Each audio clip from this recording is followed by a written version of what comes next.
Kia ora, New Zealand. Welcome to Sweet Shane Live. My name's Matt Drake. This is episode 198, and I'm joined this evening by my co-host, Arne Burgess. Good evening, Arne. Good evening, Matt. How are you tonight? Yeah, I'm not bad. I tell you what, it's started to heat up. We're starting to get a little bit of a summer, it seems. Yeah. I don't know about you. Yeah. Well, I'm not too far from you. I'm in the Kapiti Coast this week. Summer is finally here, so I can vouch for that. It's great. It's great. I went to Henley Lake at the weekend, which is over in Marston, and played a few holes over there. And it was gorgeous. It was gorgeous. I have to say, from what I've seen though, it does seem to be a lot sunnier during the week than it is on the weekends, which is a balance I'm not overly fond of. But what can I say? Now, you had a weekend of it last weekend. You were in. We had it last weekend though. Yeah, I was going to say you were in Topor last weekend for the Classic, eh? Yes, I was, and what a weekend! We won't talk about my disc golf. We'll talk about everyone else's, but yeah. Okay, all right. Well, we'll flash past that part of the scores then when we get to it a bit later on. But look, we've got a great show lined up today. We've got hot scores first up. Then we're going to bring in our guest tonight. Aaron Gossage joins us from Auckland ahead of the New Zealand Disc Golf Open, which is this weekend. We'll go through the results of Topor from last week. There was also the longest day of disc golf, which was played down in Christchurch last weekend as well on the Saturday. We'll go through the results of that. And Centurion, which was played on the Monday here in Wellington. Then Arne's got a update for us on the World Games and the Flying Kiwis. So he's going to be able to provide a little bit of context to some of the stuff that's flying around with relation to that. We'll play some Disc Door and some Disc Golf Valley, and then we'll go through the New Zealand Disc Golf Open preview, have a look at the tips and the latest odds going into the weekend, and finish it up with some power rankings. So how does that sound? Sounds good. Excellent. Well, look, Arne, why don't you kick us off? Take us through the south. All right, so we head down as always to Invercargill, right down the bottom of the south. And at Queen's Park this week, we have a Tiaki taking out a 16 down as the hot score. We head over to Chingford and Dunedin, and Kelvin Cummings locks out Dunedin with both courses with a 6 down at Chingford and a 5 down at Brockville. Heading over to Queenstown Gardens, Steph Meister and Dylan Feldman. He's the Australian guy, right? That's right. Yeah. Yeah, that's it. Interesting. Wondering if he's over for nationals in a couple of weeks. 16 down at the Queenstown Gardens, over the hill to Wanaka. Mundo McDisc holding it down with 11 under at Lismore. All the way up to Jelly Park, we have Sam Cole taking out the hot score of 14 down. Warren Park, we have Jamie, 8 down. Smallbone Reserve in Ashford and Sam Hall with a 10 down. Queen's Park Reserve, we have a 6 down for Josh Mason. Then we head up to Saxton Field and Nelson. Connor Dove with a 10 under. Hang on. Saxton Oval's a 9-hole course. No, there's an 18. There's an 18, is it? Okay, so course. Pretty sure these scores do. Okay, interesting. 10. And Bramford Park is a 14 down for Mr. Alex Batten. Can we head over the water, please? We can. Starting in Berrenport in the hills, Ben Morrison goes through Berrenport in 7 under par, so well done to Ben. Ben also joins Johnny Wake, Peter and Cannon Larson going round Hikoikoi at 5 under par. Up to Harcourt Park, Johnny Wake goes round Harcourt Park at 10 under par. Incredible score up in Upper Hutt. KBG is round Linklater in 7 down. Maryland sees Andrew Faulkner go round in 6 under par, and Courtney Robertson holds the weekly hot score for Spa Park Black at 3. Chaos is round Henderson at 6 down. Zach Armour goes through Wood Hill at 3 under, and Guy hits Rosedale for a 4 under par. So very well done to everybody who hit a hot score this week. Now.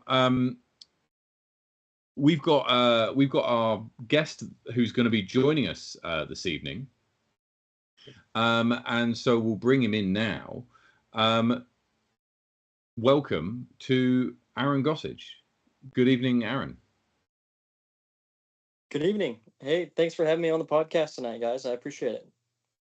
No, well, thank you so much for joining us. How are you getting on in New Zealand? How are you enjoying your trip so far? Oh, it's been amazing so far. I expected a lot. I've always wanted to come to New Zealand, but now that I'm here, it's just been such an amazing experience. Everything so far, all the people are super welcoming, and we've gone on so many different like adventures. Checking out everything everybody wants us to go see while we're here. On top of that, the disc golf's been a lot of fun as well. So it's been a really cool experience. Because you arrived like a week before Inglewood, more or less.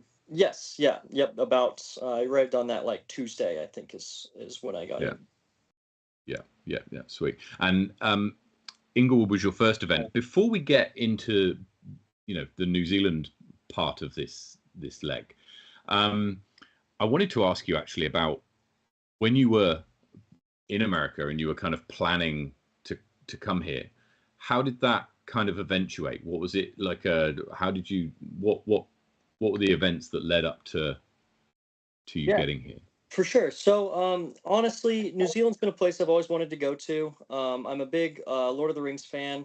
I have heard that it's amazing there. I've always been fascinated by down under Australia, and then everybody was talking about how New Zealand's actually like really the place to go. So that's kind of always been on my bucket list, place to visit. And then last year in the like off season, Henry reached out to me and asked if I wanted to do it. And I went through all the details and tried to make it happen logistically, and I just really couldn't make it work. So this year I was like, you know what? I'm just going to make it happen. I'm going to sign up for it, do it, and it's been a great decision so far. On top of that, I really spend the months of January and February preparing for the actual season coming up, and this is a great way to go get a whole new summer, basically. Well, it's super cold and, and snowy in Colorado, and really be able to prepare for the next season while also getting some like good competitive practice in. So how do you think that preparation is different then? Presumably it's more kind of tournament play and less backyard putting and field work. Right. So what I usually do is I head down to Arizona for the months of January and February. I've got family that lives down there and some friends like AB and Ezra and Parker Welk. So and Ricky. So we kind of all just go out. We play Vista most days. Ends up being a lot of practice putting, a lot of field work, going to the gym, stuff like that. Very like solid, structured routine. Versus down here, it's been a lot less.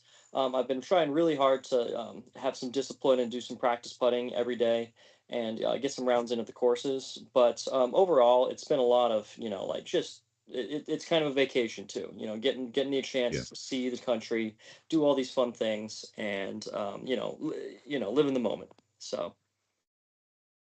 Awesome. I remember last year, the first TDU advert that came out on Instagram, and there was the first comment on it was from you saying, when is this happening? And it created such a buzz over here. Everyone was sort of, I think this is happening. I think this is happening. And then obviously, as you said, it couldn't make it work, but it just made that announcement when you said, when they said, yep, he's coming this year. That was awesome. So and we don't just have you; we have a whole bunch of you. So that's working. And then you arrive in New Zealand, and you're welcomed by the New Zealand visa and customs mechanism. Let's call it. You're here, so you came through unscathed in the end. Yep. So I don't know if you guys watched my vlog or anything like that, but I had a little bit of troubles getting here. And most of that's to do with just me, not putting in the time and thought that I should be and actually filling things out correctly. But it is a bit of a process. I had to rebook my plane ticket the night before because I filled out something wrong on my plane ticket. So that was stressful. And then I had to book my visa like an hour before I left. because my passport number on my card didn't match the passport in my actual passport. So I had a whole bunch of different shenanigans like that. But at the end of the day, we got through it all and made it here to New Zealand. So can't complain. Fantastic, fantastic. You travelled. Awesome. You travelled with Taylor. Yeah, so honestly, Taylor I met up with at the Big Arm Challenge, and she was really interested in going to New Zealand as well. So we made plans to just kind of travel together because that made it a lot easier. And then a friend of mine, Eli Swanson, we became friends last year in Europe. We did that whole swing together. He reached out to me and was like, "Hey, I'd really like to do the tour down under. Do you want to travel together? I can help out with some filming and some editing stuff like that." And so he traveled with the two of us as well, and it's been a huge help having him. Really takes a load off of my plate where I can focus on doing the content, doing the disc golf stuff like that, and not as much all of the filming and editing and all this other work that goes into some of that stuff. So it's been really nice hanging out with both of them, and they're both really cool people too. So it's been really nice. Yeah, I watched. That's awesome. I watched the first episode of. Oh, we seem to have dropped. Awesome. We've dropped Aaron there for a second. I don't know what's. Hopefully we can get him back.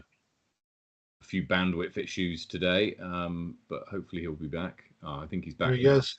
Aaron, I've watched the first vlog that came out it just came out just after Inglewood, I think.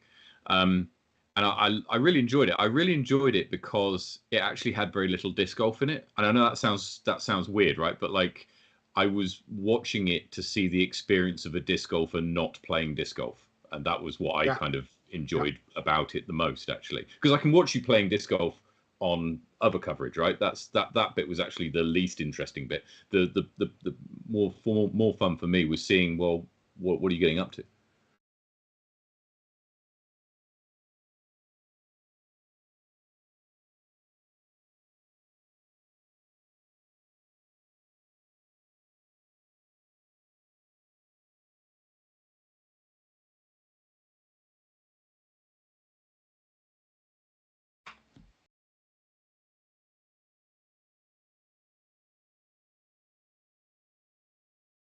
Mm.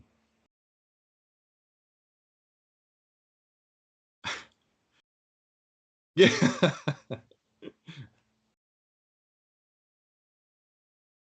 Yeah.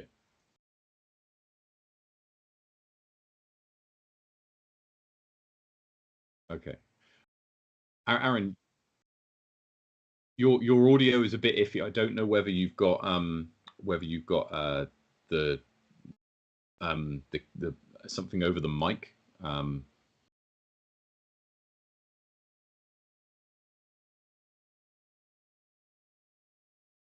Yeah, that's much better. That's much better. Hopefully we're still coming through. Okay, so hopefully, are we back on now? Apologies for this, everyone. Because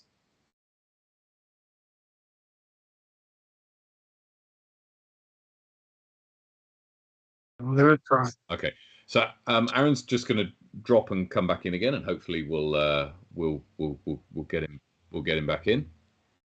We'll see how that goes. Oh, he left again. This is top quality content, people. You're paying for the absolute best. We'll just keep nuts. How are we going? Can we have a test 1, 2? Yeah, can we?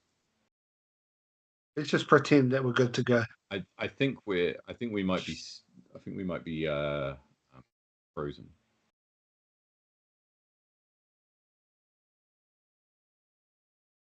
Okay. All right. What do you want to do?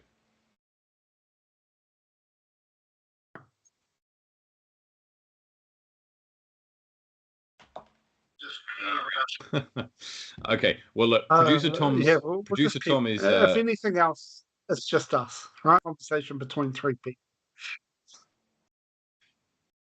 Yeah, okay, exactly. So I don't know if the audio is coming through on the stream or not.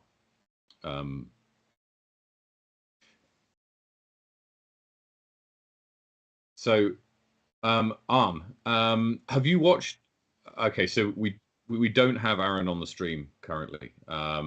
So, Arn, whilst producer Tom is trying to figure out this and work it.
All right. Just let you know, Tom. Just let you know, Tom.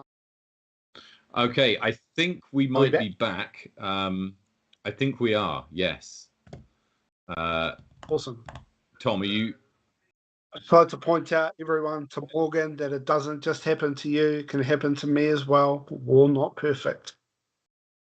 There we go. I think we are back. We've got Aaron back live with us, and so I think everybody can hear us. Chat will tell us, I'm sure, if we're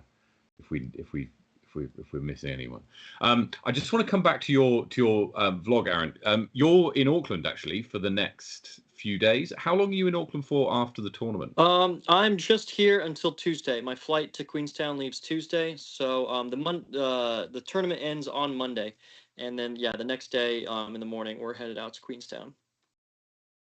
Oh right, okay, wow. So yeah, you've got you've got it pretty stacked. Yep. So the tournament ends on the Monday because it's we have this weird thing in New Zealand where you have public holidays for particular areas of the country, and it's Auckland's turn to have a public holiday on Monday. So that's why it's being held Saturday to Monday, which is the Wellington had theirs last week. So yeah, everyone gets a go. I was going to say it's if you get chance, then you probably won't get chance. I was going to say you're in Auckland. Go to Waiheke Island. It's one of my favourite places in the whole of New Zealand, and it's a 45-minute ferry from the Auckland city centre, and head over there, and you can get a wine or a walk on the beach. It's one of the nicest places you'll go to in New Zealand. So I've heard a lot about that, and I've been really trying to make that happen. Is that something you could just do for like a half day, like go?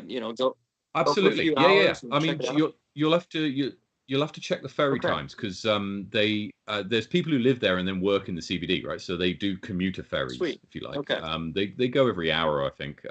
Someone from Auckland will tell me, but there's a website with all the timings and stuff on. So yeah, definitely worth a go if you can make it happen. The ferry ride's nice, and the island itself is beautiful. Simon When can we expect? He would be able to take you to a good winery somewhere, surely. Oh, yeah. I'm just going to volunteer him. Yeah. Volunteer him.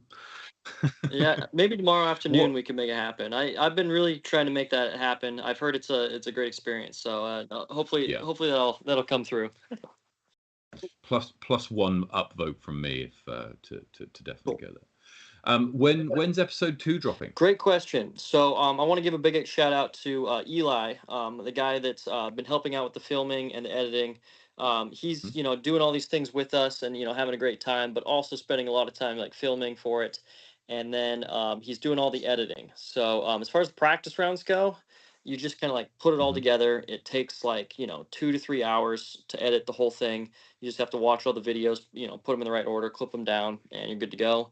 The vlog is just a whole nother level of like you're trying to tell a story, and you're putting, he had something like 500 video clips, he was looking through for this last week, and we did so many things in Topah that it's just like we might even have 2 parts, coming out for this next episode. Mm. But I told him, he's out here to play as well, so take his time, do whatever he needs to do to make it happen. So I'm trying not to rush him, but you're probably within the next few days we'll have episode 2 of the log out. Fantastic. Looking forward. Let's move on to disc golf and tournament play. Inglewood was your first stop. Welcome to New Zealand wind, Yeah. I guess is the. No, it was wicked. Do you get wind like that in the States? Is it as like that with the kind of gusts, or how does it differ from a breezy day in America? So I think that even the locals there would agree with me. It's just a guess, I suppose, but that seemed a bit outrageous for wind. The first and third rounds were so ridiculous, and I played in winds like that. I've played at least 5-10 rounds in wind of that caliber. But it's to the point where it's no longer like readable. It's to the point where there's a lot of luck involved in the storm. And I think you guys could all see that. My first round, I don't want to chalk this up to luck because I played poorly. I will say that. But a great example is 18. I threw a great upshot, landed on the island, and then my disc just got up and rolled 150 feet away because of the wind. So it's one of those where it's like, hey, you can do whatever you can to play well in those conditions. And obviously, Ezra and Rob played pretty solid. They battled hard. They've got good putts for the wind, and made it through. Played good disc golf, and the wind really got to my putting. But that amount of wind, I'm kind of like, hey, you can try your best, but everybody's guessing. Little bit wicked, but warning. Little bit wicked, but one of the encouraging round 2, something like that, and I was able to shoot the hot round that round. So definitely still have the shots going my way, and can make the putts when it's a little bit less ridiculous as far as the wind goes. Do you make what kind of adjustments are you making to kind of counteract that wind? Is it simply a stability? Do you notch the stability up a little bit, or are you changing release angles on every throw? Is there anything that you're doing across the board to try and battle that wind? Several things. So first of all, going stable is a really easy thing to do. You really want to fight the wind, so you don't want to be like, oh, will it flip, will it not flip? You want something that's actually fighting the wind. You know what's going to happen. And because of that, I switch between forehand and backhand based on the direction of the wind. For me, if you throw like a shot with the wind, it can take it, who knows how far. Versus you throw a shot into the wind, it's just kind of sit. You're going to lose a lot of distance, but what it's going to do for the most part. So I play a lot of just throwing stable stock hyzers into the wind. Like hyzering towards wherever the direction of the wind is going. And it really helps the consistency of my actual throws. On top of that, I throw with a lot more hyzer, of course, because you really need to fight the wind. And a lot of times, even into headwinds, I will take a little bit of arm speed off, just to reduce the amount of variability with how much it goes into the wind. The big thing for me, I drive really well in the wind, I would say. I play a very solid, consistent, stable, style of play. So my drives are really solid in the wind, but I've got a pretty, not very spinny push putt as my putting stroke, and that gets absolutely destroyed by the wind. So last week in Topah, we had some good wind as well, and I saw, first round, my push putt was just not handling it, not able to deal with it. And so the last 2 rounds, I switched to a spin putt, and I think that's going to be a really big thing moving forward. Is I need to add that to my game, and it needs to be part of that to be able to battle in those conditions. So a lot of changes being made out here, but against the off season. So for me, it's a learning experience and trying to improve my skill set as a whole. Yeah, I'm really glad that we're able to provide you with the conditions that can help you prepare for your season. We've done it on purpose, just to say. What I noticed when I was up there, obviously you remember me from our memorable experience on our Champs versus Chumps hole, in which we took both of your shots. Got the birdie though, so well done. What I noticed with all of you you all seem like you're a really tight knit group. All of the travelers, everyone's. Are these the sort of people that you would usually tour with? I mean, obviously, we don't see them on your vlogs or any of your other coverage before, but have you sort of come together and created a new group of really close friends, even within the Americans, not just the honorary American Levi? Yeah, definitely. I was surprised by it myself. So I've got my group of people that I hang out with on tour, and I mainly stick with those guys.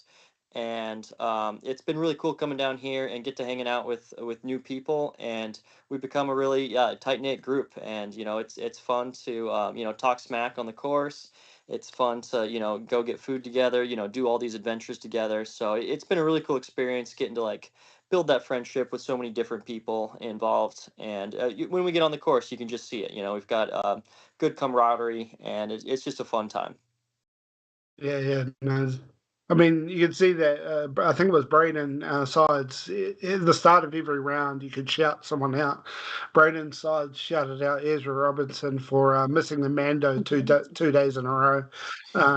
So there's that banter, that backwards and forwards sort of camaraderie. But it's also it's quite energizing to go and watch. Everyone's not sitting down and in their phones and taking themselves super seriously.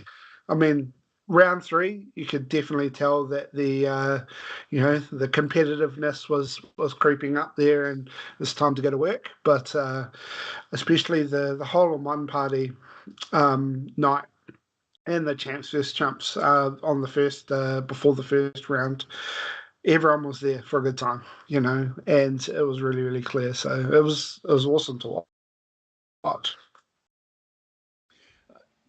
Talking of Ezra, he's recently moved to Discraft. How much of an input have you had into his disc and bag selection? Has he been bending your ear about what's good where? Yeah, it's a good question. So first of all, I'm usually the last person to know anything. So I didn't know Ezra was on the team until he announced it, of course. But I think that first of all, I think he's probably the most valuable player to pick up this offseason. He's a guy that's a top 5 player in the world without a big Pro Tour win. And so, like, no offense to anybody, but he is the best, cheapest player on the market. And so, anyone that is looking to pick up a player, Ezra was the guy to go to, because he's bound to win tournaments. He's bound to go off, and he doesn't have that value yet. He's not his brother, a 2-time world champion, but he is within inches of the same skill set. So on top of that, I have a lot of respect for his game. So it's been cool seeing him on the team, and getting to see him watch him throw some of the discs that I normally throw. And I brought a bunch of discs down here, so I've been able to give him a couple discs to try out for this and that, see if he likes them. So it's been cool a little bit in that regard for sure. And then on top of that, he's got a couple discs that I've been trying as well. So it's always fun, just getting to see what different players throw for different shots and what works best. So yeah, it's nice having another guy on the team that you've got a lot of respect for their game and want to help each other out. Now, I did see on some socials that there was some of the players had a bit of a disc shipment finally arrive. So, can we expect to see more of your discs for sale at the Auckland tournament in down south? Yes. So we did get a full Awesome. shipment for all the Discraft players into Auckland, and so we'll all have discs for the players packs. I believe there'll be a lot of Discraft like tour series, things like that, in the actual player packs for the tournament. And then on top of that, we will have discs to fend as well as patches, things like that. So it'll be nice to actually have some discs, to let the fans, be part of that. I've had a whole bunch of people ask me if I have discs for sale.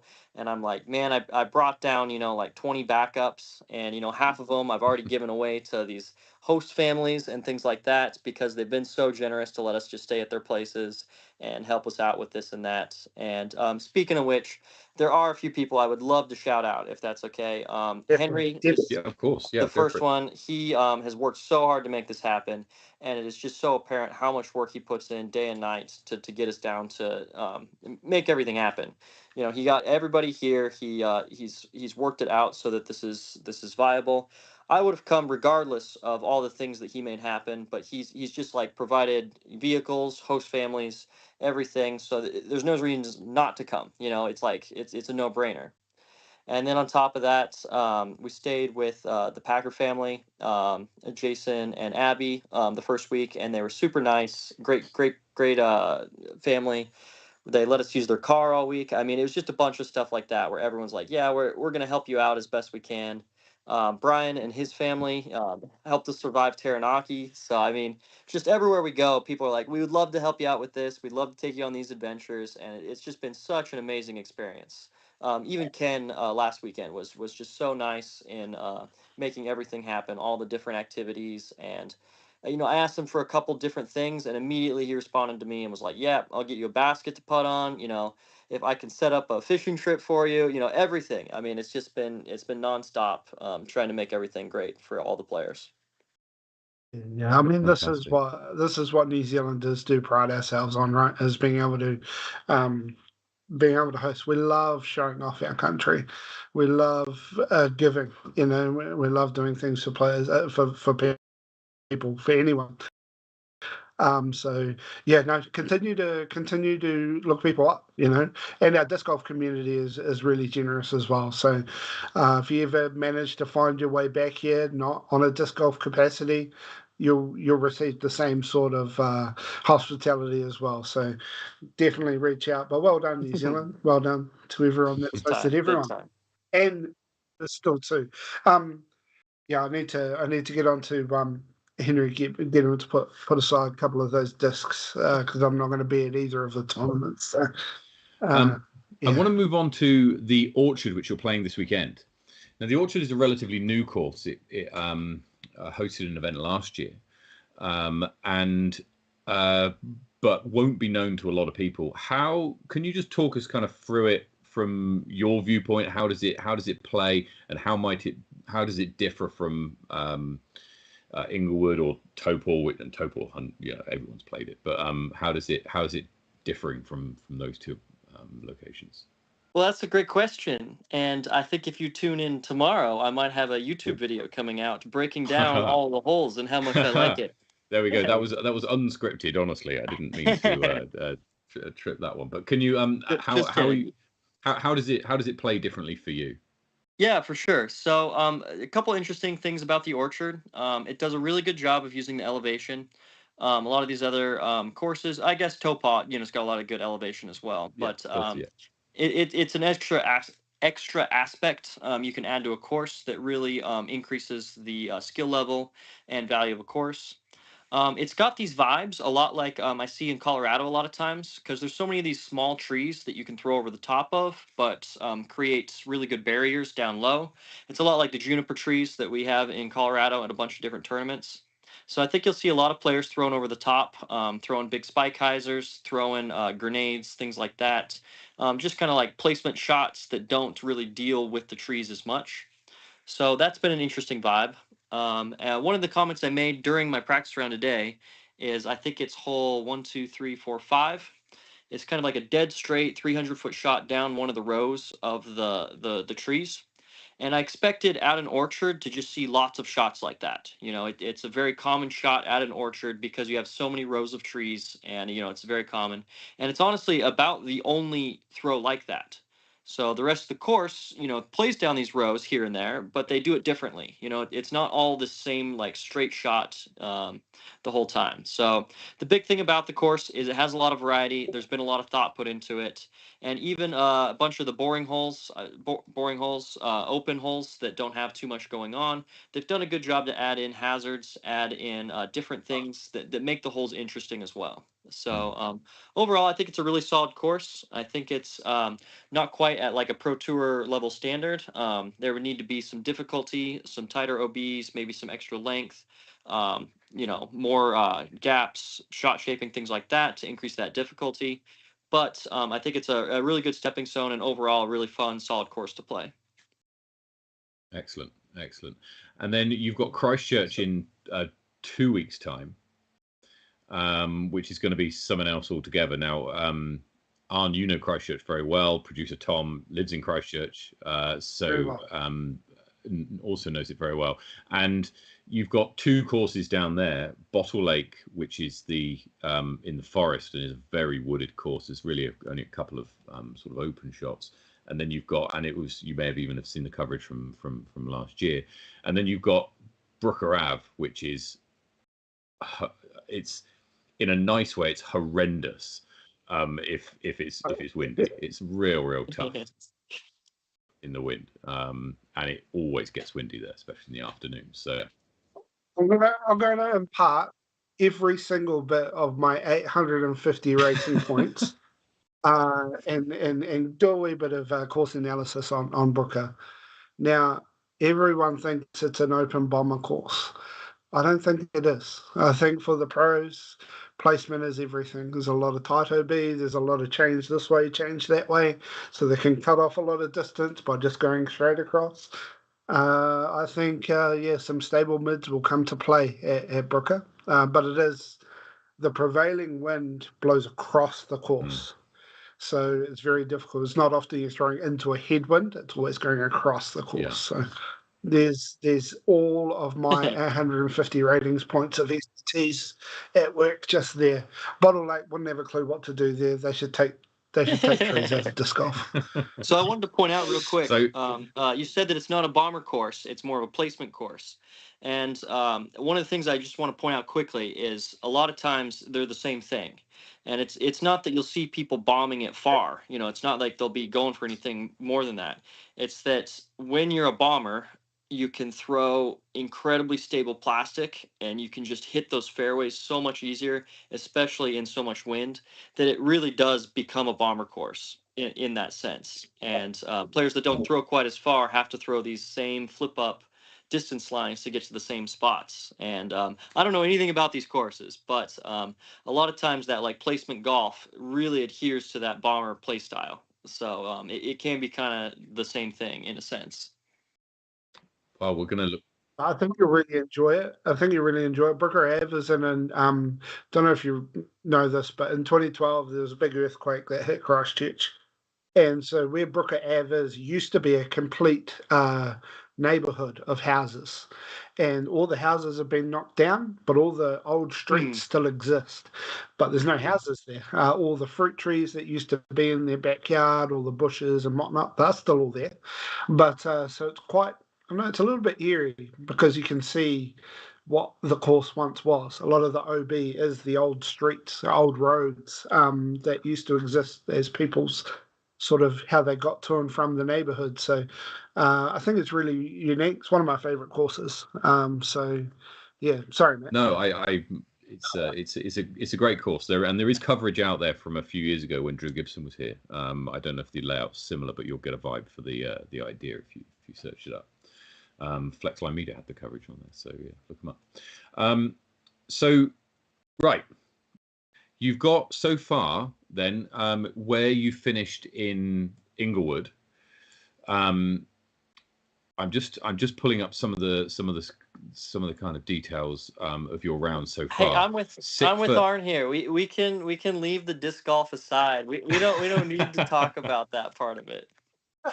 Well, look, because you obviously came here with some goals in mind, and do the results of the last 2 tournaments, do they change the way you approach your next event? Yeah, definitely. I think the number one thing is those first 2 tournaments showed me is I can't get by without a spin putt. And so I've been practicing every day, working on the spin putt, and I'm hoping to just play a full tournament coming up just using that and nothing else. So it really has significantly affected the way I'm playing, and I'm hoping that it'll result in a different, putting stroke that can be useful in those conditions. And I'm going to be sending it regardless of how windy it is. So we'll see how it goes. It might be another tournament just like that where I don't play my best disc golf. But at the same time, you got to get in those reps, and that's what this is all about, is getting that practice. And I'm committing to it. And if I keep playing poor disc golf, that's the way it goes. I know I'm throwing good shots. I just got to keep working on that putting stroke. Yeah. Something a couple of years ago, look, even a year and a half ago, if pros came over from the States, one of the big concerns from the New Zealand community was that there was a real risk to their ratings because there weren't enough ratings points around to push those round ratings up. Now, after Topol, that seems like that is now definitely a myth because there's some huge out of last weekend. I mean, I think if Aidan Scott's last round rating holds, it'll be the highest rated round of disc golf in New Zealand ever. So, is that something that pros care about? It's a great question. This is a constant thing debated among pros in disc golf. And first of all, there are ways to get really good ratings, and the Memorial does it really well. The best way to get good ratings. I was going to say that's on now. Well, right? and that's what's crazy is Aidan played a better rated tournament than the Memorial, which is a little baffling to me that somehow that happened. Looking at his event average compared to Gannon's event average, it was higher. But what the key to it is, you need lots of out of bounds, because the more strokes, the more separation there is, the higher the ratings will be. On top of that, the lower the par is, the higher it'll be. So if you play closer to like par 3 golf, you'll get better ratings because, again, it's more separation per stroke. And then on top of that, if you have a full field of any player from 1050 all the way down to like 850, it makes such a big difference because, again, the separation. You'll have all these players at the top shooting way under par, all the players at the bottom shooting way over par, and you add all these things together and you get good ratings. And so it's an interesting algorithm, but you can just see how certain tournaments hit it, certain tournaments don't. Now, overall, I would say that most players care about rating, and they have every right to. And here's the thing, rating is very, very important to so many players up to a certain level, and some players even past that. I think 1020 is basically the cutoff you need to sign up for all disc golf events. So if you're rated under 1020, ratings are very, very important to you. Now, in my opinion, I'm rated over that. I'm like 1033, something like that. And at this point, it doesn't really matter to me. It's a gauge that doesn't super accurately represent how well I play compared to potentially Pro Tour points. And so for me, okay. So just a quick question on that. Just a quick question. Sorry to interrupt. Just a quick question. Is that because the algorithm breaks down around that kind of point, and so being able to tell the quality, in inverted commas, of a disc golf of two disc golfers above 1020 isn't as accurate as below 1020? Or is it because there's a sponsorship element here where companies are looking at a rating and going, well, we need your rating to be over XX in order to be able to support you to this level, etc. And so therefore it carries importance, but it's not a mathematical importance. It's a being able to get out there and do it. Right. I think that both things you said are accurate, as well as some other things. So first of all, a lot of companies have those incentive-based contracts of, you get to this rating level, your contract will increase this much, or we'll sponsor you if you get to this rating level. And it's very valuable to a lot of people in that sense. Now, this is what I'll say. You get on a team like Discraft, and let's say I've got, a season, but I win, 3 majors, willy-nilly. Discraft won't care that my rating's 1030. They'll be like, you're an amazing player. You're winning these tournaments. You're having a great season. That's way more valuable to us than anything your rating could do. So it just kind of comes and goes as far as that goes. The biggest thing the rating is trying to do is it's kind of like a handicap. It's trying to compare how players play compared to other players. So the biggest thing is ratings break down when you have 2 different tournaments happen at the same time. And you're trying to compare how well someone plays in one tournament compared to how well someone plays in the other tournament. But they're playing in different conditions on different courses against a different field. So it definitely breaks down there. The one thing I will say is that on tour, if players on tour only played on tour and nothing else, it would be the most accurate ratings in the entire world, because you get exactly how they play against each other on the same courses all the time. And it's pretty close to that as is. with just the players on tour with their tour cards. So I Yeah. think the ratings on tour are very accurate. The issue with them is that everybody is rated within 50 points of each other. You've got people from 1050 down to like 1,000. And because of that, you get very Mm. little separation. And the very little separation means that the ratings are very difficult. It's hard to shoot 1,100. It's easier to shoot 1,000 rated round. So it skews compared to like a local tournament. You got to shoot like 15 under par to shoot 10 to shoot my rating. And it's like, bro, I can only miss 3 putts the whole round. So it's very Yeah. different kind of golf. And you're trying Yeah. to compare those Yeah, things yeah. together, and it just doesn't quite work. And there's a reason it doesn't work, because they're not the same thing. I think that's somewhere where New Zealand is at a disadvantage, because and we frequently see this in MA2 and MA3, the compression of players around particular ratings groupings is quite high. We don't have the multitude of 1050 rated players, right? We've got one 1019 rated player, and everyone else is less than 1,000, pretty much, right? So we don't have that kind of stretch and that kind of that way. Also, we have a lot of par 3 golf, which you mentioned helps with higher ratings, but then we also have a lot of shorter golf, which I guess offsets that advantage that you might get from We do have, I would say, the majority, and it's clearly shown by the number of tournaments that have run in New Zealand. We have a somewhat a C-tier mentality where we just want to run a tournament. We don't want to do much work.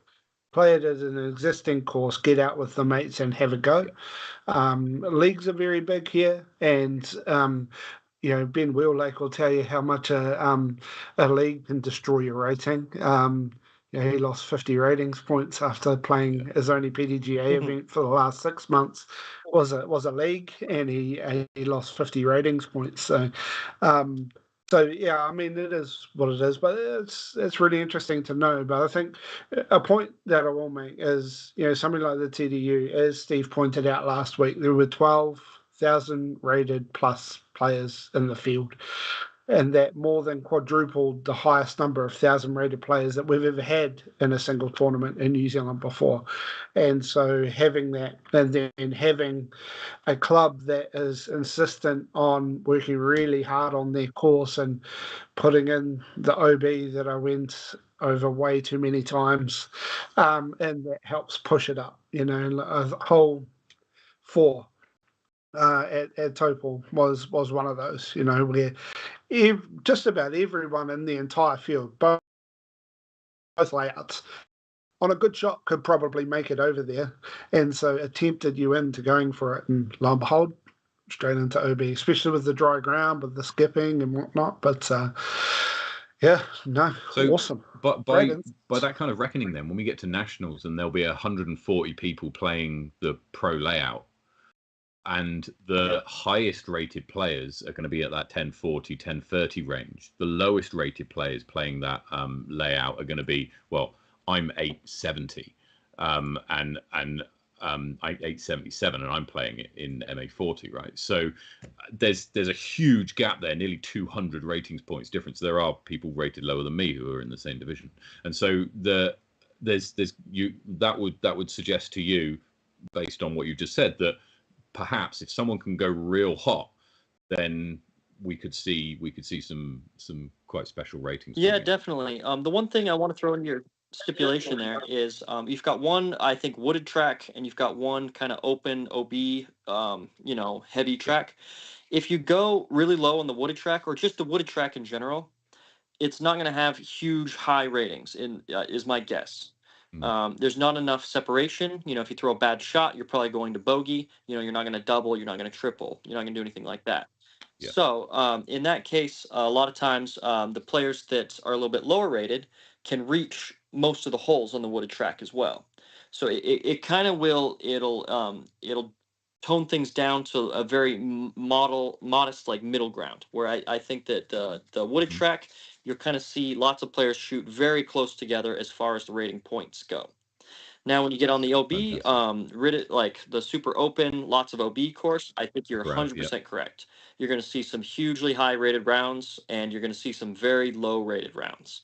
So I think that's where you're going to see the separation, and you're really going to see the players that stay in bounds are just going to like get amazingly high rated rounds. The players that don't are just going to get crushed by it. So it'll kind of be it'll be interesting to see if I'm right, first of all. But I'll bet you that it's a very big juxtaposition between the two courses and how they rate. Yeah. Okay. Well, that will be interesting, and it'll also be interesting on that point to see how the two courses differ, especially Brooker Ave, over the course of the day, because I suspect, and Arnold will be able to attest to this, perhaps or not, that Brooker Ave certainly gets windy in the afternoon, but can be calmer in the morning. Yeah, definitely will. Just the way that it works, it's pretty close to the beach. So as the wind picks up on the coast, sort of pushes in. So yeah, I've quite a few of my discs lost in the swamp. That's to one side. So but yeah, I mean, on the subject of ratings, and I'm never one to miss an opportunity if Discraft are ever in the market for an 850 rated player. Just send them my way. I'll pay them. Excellent. Look, Aaron, it's been really good, actually. I've really enjoyed that chat on ratings. I'm a bit of a stats nerd. We've got the data analytics team here at Sweet Chain Live that do a lot of this stuff, and yeah, that was good fun. We're going to go into Desert Island Disc Golf, get to know you a little bit more. Now, I told you the premise of this at the beginning of the show, but I'll repeat it for anybody who's watching, who's not come across this section before. So this is Desert Island Disc Golf. The premise is that Aaron is stranded on a desert island. Now, fortunately, there's a disc golf course on this desert island, and he's been stranded with 3 of his favorite discs and 3 of his favorite card mates. Now, his card mates can be whoever he wants. They can be fantasy or real. They can be living or dead. They can be people he knows. They can be seasoned pros. So, Aaron, take us through what you're throwing on your desert island. What are your 3 What my discs? 3 discs are. All right. It took me a moment to figure it out, but I think I have them sitting here. Let's start with the first one. One of my most reliable discs, Crystal Adam Hammis Raptor.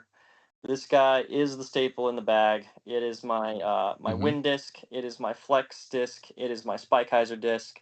Super stable, very consistent Raptor, and I throw it so much I can get them beat in to a decent amount, and they become like my whole lineup of Raptors at a certain point. So this is okay. Can I just stop you yes. there? The Crystal Raptor, right? How does it differ from a Captain's Raptor, and how does that differ from something like a Punisher? Okay, so you're gonna hate me for this, but I have no idea what a Punisher flies like. But Okay. I can tell you as far as the Captain's Raptor goes. This is equally as stable as most of the Captain's Raptors I throw. The biggest difference, I think, in my opinion, it's a little bit faster and a little bit glidier. So Okay. when I want something to spike, I usually will go for a Captain's Raptor. If I want it a little bit more finish, I'll go with this Crystal Raptor. And then on top of that, I can actually push this one farther. So a lot of times the Captain's Raptor will run out of speed. It'll be a little bit shorter. This one will glide a little bit farther. So those are the 2 biggest things I've found with them. Other than that, they are incredibly similar. So very, very similar discs. Okay. All right. Excellent. And you've got a mid-range, I presumably? do. We're gonna go with that one last. I'll go with my distance driver next. Okay. I've been throwing this one since Portland last year. AB gave me his Barella Stamp pastry diced nuke. I don't know why it's so stable, but it is an absolute beefcake of a nuke, and I throw it all the time. It goes a mile. It is so stable. It's my my reliable distance stable backhand driver, as well as my crazy stable forehand driver. So I throw that for everything. Everybody's played with me knows I throw this disc all the time. And you can see it if you ever get discs. You probably don't get lost in the bushes too often, but you can see it if it A does. little Right? bit. I will say the like weird like camo like tie dye thing does blend in sometimes. So it's nice it's bright. Oh, But okay. the like I don't know, the swirly stuff is not the best for finding it. Okay. Last one. This is the oldest disc in my bag. By far my favorite disc. I throw this disc all the time. This is the one where people are like, "Oh, what should I throw here?" And I'm like, "I don't know." And then I'm like, "Okay, I'll throw my beat-in Buzz OS." This thing flies dead straight, forehand and backhand. I just rip it as hard as I can, and it stands up and goes straight. So basically, a torque-resistant buzz at this point that goes a little less far. And everyone knows this disc as well. You can see that the whole stamp's worn off just from me throwing it. Yeah. So definitely my money disc. This is my go-to. I couldn't go without it. So I think those would be my three Excellent. go-tos if I was training on Desert Island. Fantastic. And who are your free card mates? Who will you be taking with you on your desert? All right, so here are the three I'll go with. First off, I'll go with my best friend, homie on tour, Ezra Aderhold. He is a goof to play with. We always have a good time. He's pretty serious and I don't know, can be a little hard on himself in most of his rounds. But like anytime I'm on the card with him, I'm just shooting the shit. So it's it's always a good time. We have a lot of fun. So he's number one. Fantastic. Number two is the guy I always looked up to in disc golf and the most intimidating player I've ever played against. I'm going to go with Joe Revere, Colorado player. You guys may not have heard of him, but absolute legend in Colorado. Yep. And ever since I was a kid, I would go out and watch, final cards come in and just watch Joe beat up on everybody. So he's definitely like the idol, the guy I looked up to the most, grown up throughout disc golf. And then the last one, of course, I can't do anything without it, is my dad. He is my favorite player to play with. So any chance I get to get around in with him. He actually had surgery yesterday on his rotator cuff. So he won't be playing disc golf for a while. And so, yeah, getting around in with him would be definitely one of my favorites. Excellent. Excellent. Fantastic. Was he the one who got you into disc golf, presumably when you were a little kid? Of course. What age were you? Well, actually, we'll get on to that in a minute. That's one of our questions. So thank you so much for that. That was a lot of fun. Now we come to the Sweet Chain Safari. So there's 18 questions. So there's the family-friendly front 9, which is the same 9 questions to every guest every week, and then the Safari back 9, which Arne will take us through and takes the form of a this or that, different questions to each person each week. So here we go. Question number 1. What's your name? Aaron Gossage. Where were you born? Grand Junction, Colorado. Where do you live now? Grand Junction, Colorado, or on the road, I suppose. How many years have you been playing? I joined the PDGA in 2008. I've been playing since before I can remember. I've been on the Pro Tour. This is my 5th year on the Pro Tour. So 2001. What's your PDGA number? 35449. What's your favorite course? My favorite course is probably Westlake Park in Grand Junction, Colorado. It's a course I grew up on playing when I was a kid. Your favorite disc? My favorite disc is my Buzz OS. Your favorite MPO player? Favorite MPO player? Interesting. I don't know. There's so many ways of describing that. I'll go with let's go with Ezra Aderhold. We'll go with that. And your favorite FPO player? Favorite FPO player? Good question. Oh boy. We'll go with Holland Hanley because I played practice round with her today. Fantastic. Arne, take us through the back 9. Awesome. You're a Colorado boy, so I'm going to go winter or summer. Oh, for disc golf. What do you prefer? Disc golf, 100% have to go summer. I think in general I got to go summer, but I am a big skier, so I do like the winter and I do like the off season, and that's the only time I'm home. So I mean it's close, but definitely summer. Okay. Driving on the left or driving on the right? Okay, well I'll go temporarily driving on the left. It's been fun. Would you rather win Worlds in a year or win every other major Um, that year? so this is a constant question people have for me. I would rather win every other major. In fact, I would rather win, 3 Pro Tours than win Worlds. But, nobody agrees with me. It blows my mind, but I don't think Worlds is more important than any of the other events. So, good one. Okay. Do you prefer an open course or a wooded course? That's a good question. I think it depends a little bit. My favorite course is in the middle, like a park style. So not open, but not wooded. More of just shot shaping around trees, things like that. I think wooded courses are probably more fun to play, but I'm better at open golf. Yep. Now, would you rather park a beautiful drive or sink a long putt? Well, I mean, you never have to sink long putts if you're parked for every every hole. Best putter in the game's a driver, in my opinion. Exactly. Now, next year, would you rather explore more of the world or come back to New Zealand and get to where you didn't? Okay, Careful. good question. I think I'd probably go with explore more of the world. I think it's one of my favorite things to just explore everything. I definitely haven't seen everything New Zealand has to offer. But if Japan Open, something like that happened, I'd probably take that opportunity. Japan Open 2027. That's when we're taking a big team generation tour who are over in Thailand at the moment. So Awesome. 27 Japan Open. I'll lock that in the See you there. calendar. Awesome. Now, would you rather jump off something high or walk up something tall? Both if I can do it. I'm a bit of a realist, okay? So jumping off the thing high, if I'm like, oh, I could hurt myself, I'll probably not do it. Versus the hiking, I like hiking up anything tall. But if I'm like, oh, if someone tells me I can't hurt myself, I'll jump off it any day. Lots of fun. Awesome.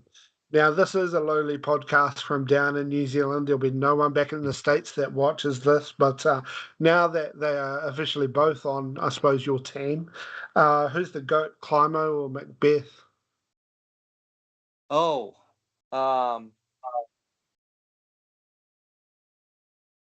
I have to say Macbeth, and that's purely recency bias because I wasn't around when Climo was dominating, and I was around when Macbeth was. So I don't know. And you pushed him to like 2 shots Yeah. a couple of If, years ago. if he's the goat, then it makes me look even cooler. Exactly.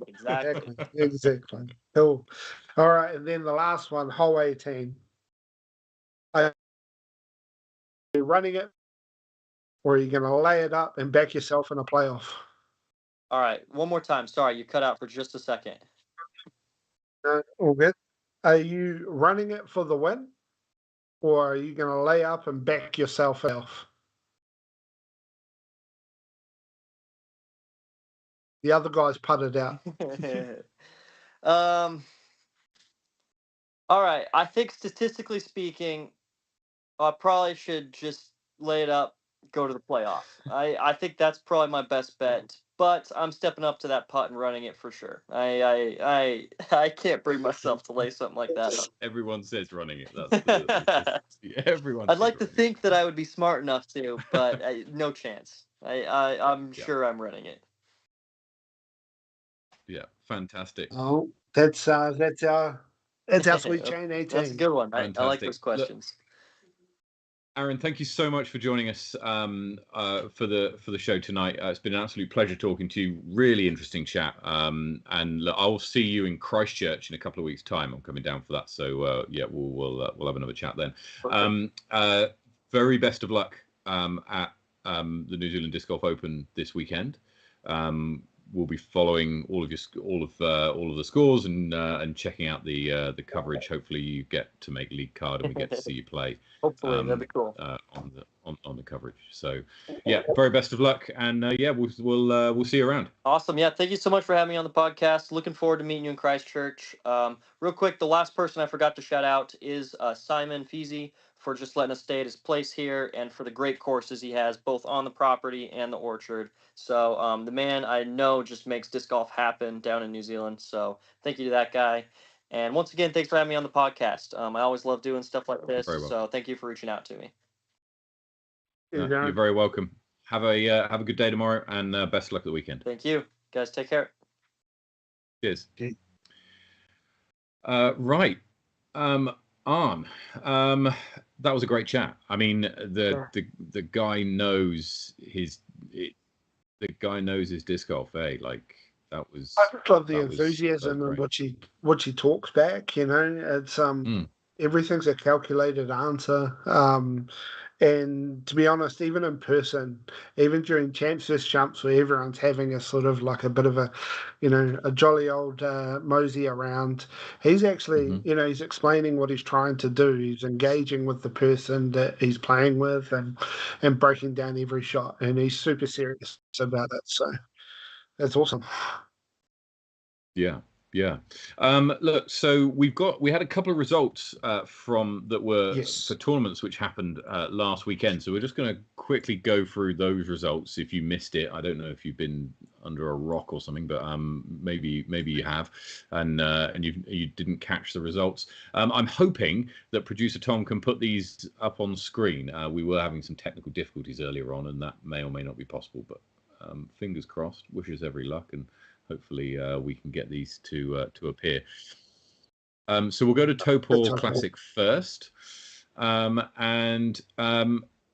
Yes, please, Topor Classic first. And then, so the winner of Topor in MPO was Aidan Scott, taken out by 6 shots in the end, which included, and we mentioned it during the stream, a 1085 rated round 3. That's off the back of 1061. So that doesn't happen too often, No. It was actually really interesting to break that down with Aaron, but yeah, I was watching the whole I left early. I needed to get back to Wellington, but watching the coverage as it was coming, watching the score as it was coming through. And I remember when it came out, I sent it through to you, and yeah, that's pretty special.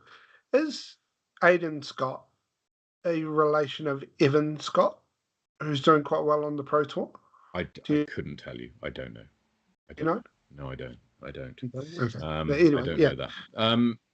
Ezra Robinson finishes second for the second tournament in a row. He'll be chomping at the bit, I should imagine, to go one better, either this weekend or in a fortnight's time. He was tied with Braden Sides in the for second place. Robert Burridge and Chandler Fry in 4th and 5th. Down in FPO, Emily Weatherman takes out the win here, despite a charging Sophia Donake, who shot a just under 1,000 rated round in round 3. So well done to her. Taylor Chosek rounds out the top 3. In MP40, Simon Feasy shoots 2 might as well be 1,000 rated rounds in the first 2 rounds to see him over the line against Patrick Brown, although it was tight all the way until that final round. But he did enough to pull away in round 3. Dustin Milbrock wins in MP50 over Jim Oates and Mark Dakiv. In MA1, Brian Rawlins shoots an incredible, and I don't know if you saw this, a 991, a 992, and a 993 rated 3 rounds. Consistency. There you go. Yes. That's how you win MA1. And he took it out by 8 shots over Ty Engelke and Dan Pickersgill. FA1, Caitlin McLeod, junior from Wellington, wins this by 6 shots over Ariana Hitch. Leon Krelling wins the Best Division MA40 in a playoff over Australian Tim Ware. Jason Mallion 1 shot back from Russell in 4th. FA40 and Kath Headley again from... Sorry? Just skip through the rest of the MA40. Yeah, we don't need to we look down the bottom. We will skip the rest of that. I will say, after the first round, I was quietly confident that you'd be able to sort of do okay. So did I, but then I met my brain. on, Yeah. and he told me Oh, that I no. could make the Mando. Yeah, Okay. yeah. All right. Kath Headley wins FA 40 over Amy Whitmore. Good performance there from Kath. In MA 50, Dan Smith beats Sean Ashford on a playoff. And Andy Brewster finishes in third. Nathaniel Crawford wins MA2 by 3 strokes over Dan Fortin and Matthew Huang in third. And that rounds out the Topor results from the weekend. Now, there was also another sanctioned event that was going on, which was the longest day. It was the Disc Daddy's longest. Have I got that right? The longest day of disc golf. And so what happened here, if you missed it, they played 6 rounds of 17 holes round Jelly Park, right? And so it was a par 50, 17 holes. So that would have been a par 51 probably. And the idea comes from Wellington Centurion. So Wellington hosted a Centurion, and there was the first iteration of Centurion. There was just 4 of us who went round and played 101 played 101 holes in a day around Wellington. This is inspired by that. They played 102 holes around Christchurch, all in one day, and it was sanctioned disc golf as well. So yeah, lots of opportunity here. NGA sanctioned and on the New Zealand Disc Golf Tour. Oh, there we are. Points were available. So they were. And I'm gonna call out you, and it wasn't just inspired by the Centurion. He purposefully ran it just so he could one up Wellington by 1 hole.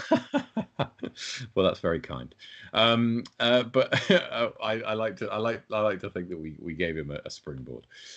What is interesting is that now everyone knows what 1,000 rated round Jelly Park is, more or less. You got to shoot what, 11 under to shoot 1,000. At least 11 under on 17 holes, so probably 12 under through the 18. Under, yeah, there's been a couple of leagues there before, and I'm pretty sure 12 under is where 1,000 sits at. So, yeah. So in MPO, Jason Ormandy wins this by 3 strokes over Sam Cole. Duane Fisher finishes in third. Henry Boyle wins MA1 over Tamatoa Teapaku in second. Anaru Donnelly in third. Sarah Keane takes out FA1. Sam Page wins Upston, and Gregor, who we all had, was pushed. Shout out to Stuart, got an ace there. I'm pretty sure he's the only ace, but I think there were 3 aces. 3 aces actually, sorry. but yeah, I think Tim got the first one. Stephen Kelly wins MA2 by 6 strokes over Ethan Santich and Danielle Fisher. And I just mentioned as well, all but 1 finished. All but 1 finished. That's incredible. 52 players, all but 1 finished. So yeah, that's brilliant. Those events, the Disc Daddies and Topor, do feed into the power rankings, which we'll go through in a minute. Not quite yet. We'll go through those last. There was also Wellington Centurion was on this last weekend, Dan. It was Wellington Anniversary Day on Monday, just gone.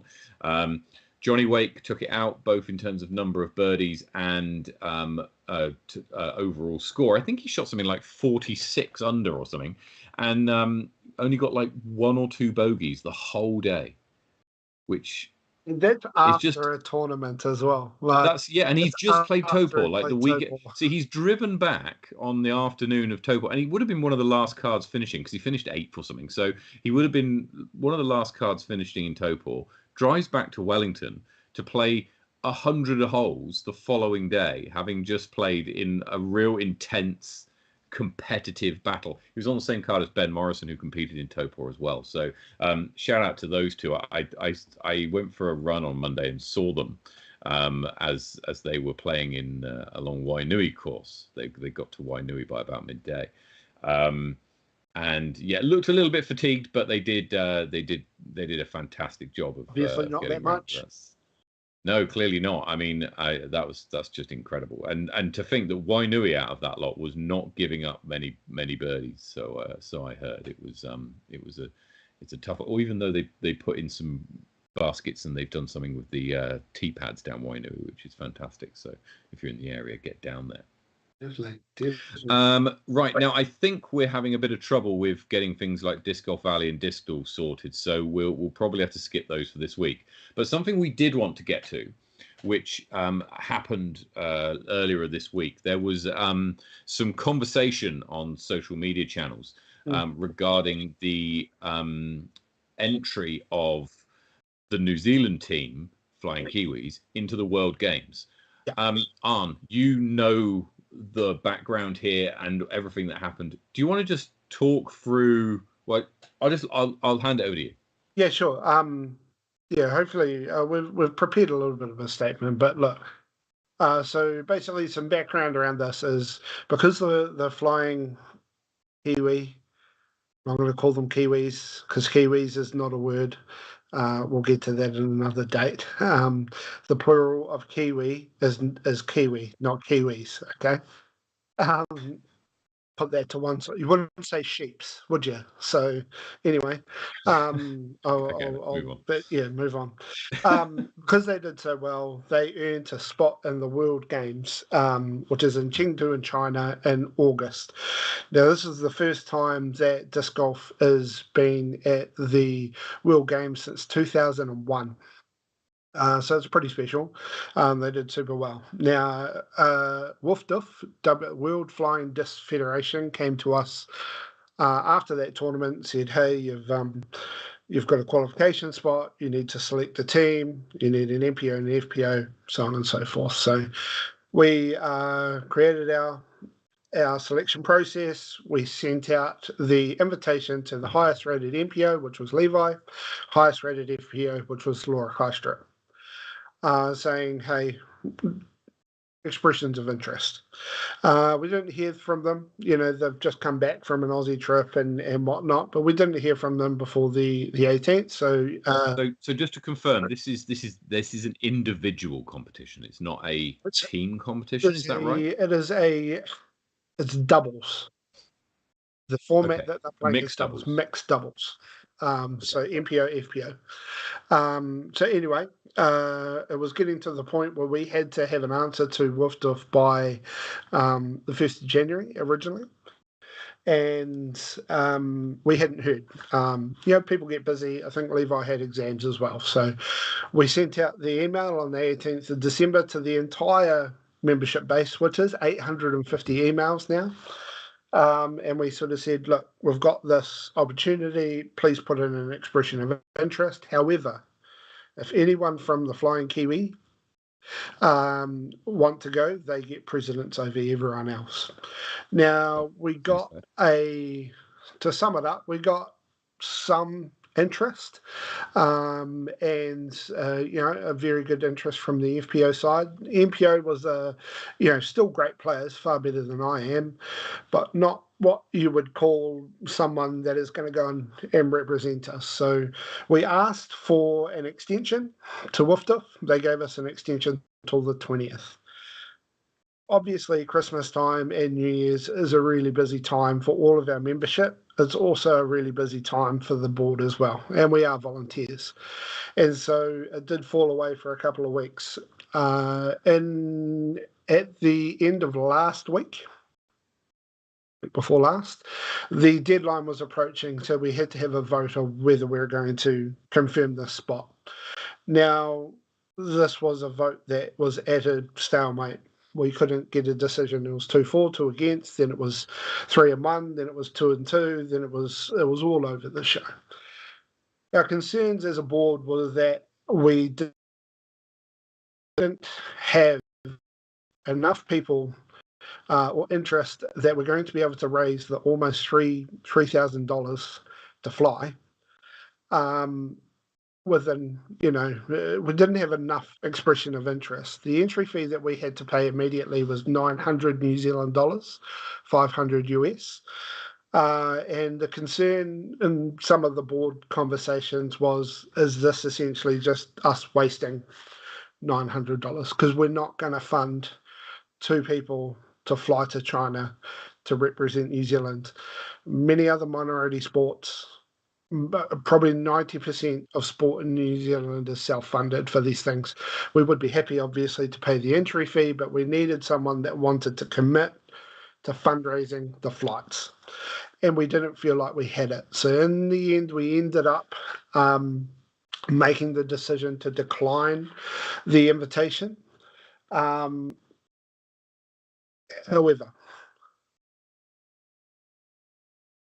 big fan of people posting on social media and the way that the things come out. However, the post that was put on the Flying Kiwis page pointed out that potentially our process in finding these 2 players was somewhat lacking. Our systems, as they stand to communicate with our membership, they're ancient. The fact that we have 850 emails that we send an email to is just goes to show of how hard a task it is. And let's be fair, who's responding to an email on the 18th of December? Can you track like how many people opened those emails, how many bounced back, how many people like read them and that? Yes. Look, I'm pretty sure we could. I don't have those. That was you and that sent those emails, and we use Google Suite. So I don't know how much information that's able to gain. I suppose another big thing is that our constitution really limits our use of communicating with our members in an official stance to email only or in person at meetings. The use of social media isn't within the sort of old school communication to be able to maybe temperature check so often. So look, we made the decision, and then we came back as a board after obviously after the post went up, and I had some discussion with Simon whilst we were at Taupō, and he made some good points. So whilst I'm not sort of applauding the way he went about things, his message, I'll sit there and say he's got a point. So what I've done is I've gone back to Wolfdorf and I've sort of said, look, this has been a really, really tough decision. It's come at a really tough time of year. For New Zealanders, we basically shut down for the 3 weeks or 4 weeks that you gave us to make this decision. Would you consider changing our decline to an accept? They have not done that at this stage. What they have done is they've said, look, we've already offered it to the next country. However, they have accepted that they will put New Zealand as a first alternate, which means that should any country withdraw, then we will be offered the position, and I've already said that we will accept. So look, this is one of those things as a board that you're not always going to agree with some of your membership. However, we need a way as a board to temperature check our membership and actually see what our membership cares about, because otherwise we're sort of making these decisions based on the people that we're talking to. And let's remember that we only have one North Island based board member. And so a lot of these decisions potentially will be South Island flavoured. So, I mean, the first point out, understanding that we come from it, is that our systems are outdated. We need to update them so we can communicate with our membership better and more efficiently. But also, the one sort of plea from the NZDG board is, if you've got an opinion about the way that disc golf should be run in New Zealand, your opportunity to have a conversation isn't just limited to the AGM. We are very approachable. We're really keen, especially our South Island-based people, to engage with the North Island volunteers. That's why me being in Taupō was amazing. I got to sort of test some ideas out with a few people and whatnot. So we're here. We are human. We don't get paid for this job. It's not saying that we don't want to do a good job, but if you've got an opinion about the way that this should be ran, then please contact us.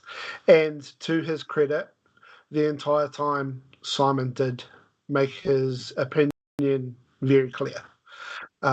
So, yeah, that's sort of where we're sitting. So at the moment, we're a first alternate. If we are offered the position, we will accept it. Yeah. Does that make sense? So it does. Let's fast forward. Assume it does. New Zealand is offered the spot because another country pulls out. Do we have players who are willing to fundraise or fund the flights and be able to get there? Yeah. So, well, before we declined, we had a really good FPO candidate. She's amongst the top in your Sweet Chain power rankings. I won't name her yet because once we're offered, we'll have to double check whether she wants to go. And then Simon as Simon does, is offered to help get our best player over there, whether or not it works with Levi's studies, or whether or not his decline was because he did originally decline. He came back after a Ewan's email and said, sorry, it's not going to work for me this year, as he said last week. So our plan at the moment, if we are to receive the bid, is to go back to the FPO person and say, are you still interested?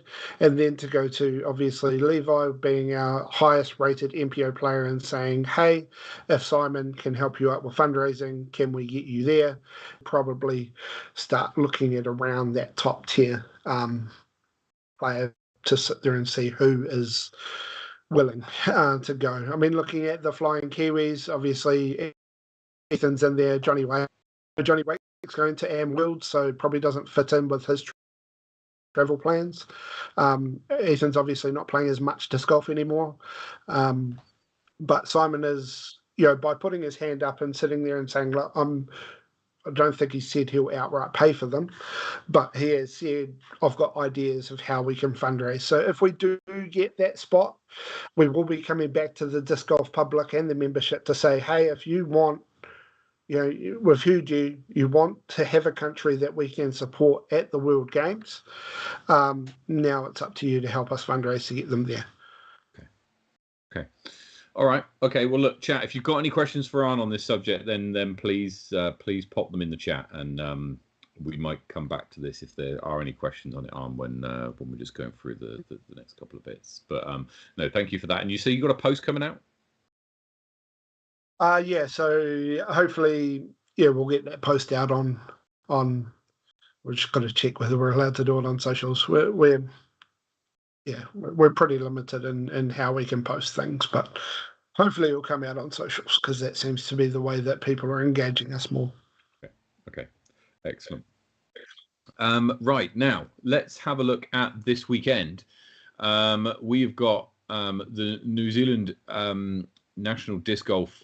Sorry, not the Nationals. That's next weekend. The weekend after. Sorry, 2 weekends time.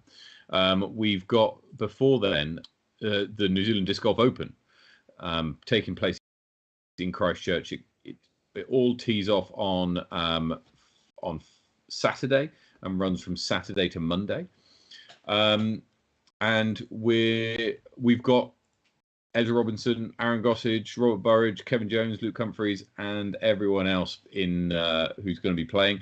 Arne, do you have any tips for us? I wouldn't go with my tipping, to be honest, Matt. I put on a total of about 1,200 coins worth of bets, and I netted 0. That fella Armbu just cost me a lot of coins. So, look, I watched a lot of Robert Burridge play, and he obviously got the ace at Taupo through the woods and whatnot. Yeah, he's got really good touch, if that makes sense. So I'm going to put my money there. Okay. All right. Well, look, if you think you know who is going to take out this weekend, then head over to sweetchainlive.com. And, over there in our tipping section, then you'll find all of the odds for this weekend. I think we're having a few technical difficulties, so it's going to be tough to bring them up on screen right now. But if you head over to sweetchainlive.com, you'll find all of the odds there. The current odds are running that Ezra and Aidan are at 8-1. Sorry, with Robert Burridge. So the three of them are pretty close. 8-1 and just under 3 to place. Then it goes out to Braden Sides at 10.6, Chandler Fry at 13.6, Aaron Gossage, who we had on the show earlier, out at 15s, and then the first of the Kiwis, Levi Stout, is 17-1, just under 6-1. Pays 5.7 for Levi to place this weekend. Yeah, I'm wondering as well. Jacko at 14s to place. Yeah, Jacko at 14.6 to place could I know be. he had a bad weekend last weekend, but be something. Man, he must play this course every other day, right? Possibly in the lead up to this. Yes, I think that's probably fair. Over in FPO, Holland Handley is the favourite going in at 3.7. Emily Weatherman at 3.9 following her victory at Topor, and Sophia Donake is at 4.7 following her victory in Inglewood. In MP40, Simon Feasy is the favourite at 1.8 over Mikey Ewan. MP50, Dustin Milbrook comes in as the favourite at 2.2, Mark Dakiev at 2.8, and Josh Pratt is the favourite in MA1 with odds of 4.9. Chris Townsley at 7.3 and Joel Way at 7.9 will be chasing him down. Some interesting bids there. I think Mike Foley at 6.3 might be worth a look to place, honestly. Charlotte Dunkley is odds-on favourite to take out FA1 with odds of 1.2. James Sutton in MA40 is the favourite here at 5.8, with Les Watene at 7.9 and Tim Marshall at 10s. Edwina Mandishodza and Laura Backer lead the way in FA40, both at 2.3. Chris Kingsnorth in MA50 is 3.4, with Andy Brewster not too far behind at 5.4. David Kynaston is at 9.1. In MA2, Nathaniel Crawford at 7.4 and Sam Hitchcock at 8.4. In FA2, Lacey Ann Sims is the favourite over Casey Edder, and Glenn Edley is the favourite in a very, very tight MA3 field. There might be some value in some of the plays in MA3 there, I suspect. You shouted out a name there that I think we need to give a wee congratulations to. We do, yes. Yeah. Congratulations to Casey and Jacob Eder, who got married last weekend. Yeah, last week, stuff. I think it was. So well done. Yeah. Now they're touring right now, so formerly so Casey you'll Brown, see them in Auckland, I think. Disco Fever. Indeed. If you've got any of her discs that she's dyed, I've got several. Then you know she does a great job.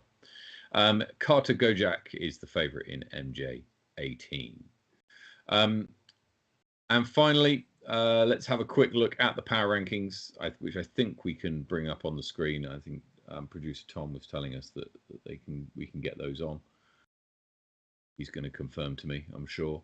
But in the ladies' field, Juliana Corver, due to the fact she's played 5 events over the last 12 months, so she has made it onto the power rankings for the ladies. She's likely to drop off unless she sticks around after nationals. Events from last year kind of fall away. So she jumps up to number 1. Kath Headley moves up 2 spots to 7th. And in the men, Jackson Sullivan drops 2 spots to 4th. Jack Maffey drops 1 spot to 13th, and Brian Rawlins enters the top 20, up 266 spots. That's a new entry, by the way, into 16th. Don't forget that you can head over to sweetchainlive.com and check out all of the power rankings for anybody. Your favorite players from up and down the country. You can see how you have moved over the last bit of time. This is updated to Topor, and we will update it again following Auckland. Now, you also what you can do is you can tip. You can go onto our tipping site and place your bets on for who you think is going to win at Auckland this weekend, ahead of Nationals, which comes up pretty soon. Nationals is going to be wild when we have a look at those odds. because I think there's going to be some pretty long stuff going on. Also on Sweet Chain Live, which you may or may not be aware of, you can head over to the events tab and you can leave reviews for tournaments. So if you've played in any of the tournaments, or even if you just spectated, you can go in and leave reviews on there. It'll ask you a few questions depending on whether you played the event or not. It will ask you a few questions and you can leave your thoughts for everybody. We're still fleshing this part of the website out, so so look out for more stuff to come here. So, finally, the last thing from me is to quickly shout out Patreon and our Patreon subscribers. They really do fantastic stuff for us, and if you want to get in, be involved and support the stream, then there's a few ways you can do it. Patreon is one of them. Patreon.com/sweetchainlive. Head over to there and take a look. You can also hit the subscribe button. You can hit the like button on this video. All of that good stuff helps. But there's Auckland being played this weekend. Are you going to be able to get out this weekend, do you think? I'll catch up with you afterwards if you're keen for a round. But yeah, I'm around in Wellington until Kesha Ferry lunchtime on Sunday. So I am going to try and get it around in the Wellington courses. So yeah, fantastic. We'll see what we can do. But very best of luck to everybody playing in Auckland. Thank you so much, everybody, for watching, and wherever you're playing disc golf, take it easy, play well, get some birdies, and we'll see you next week. Cheers.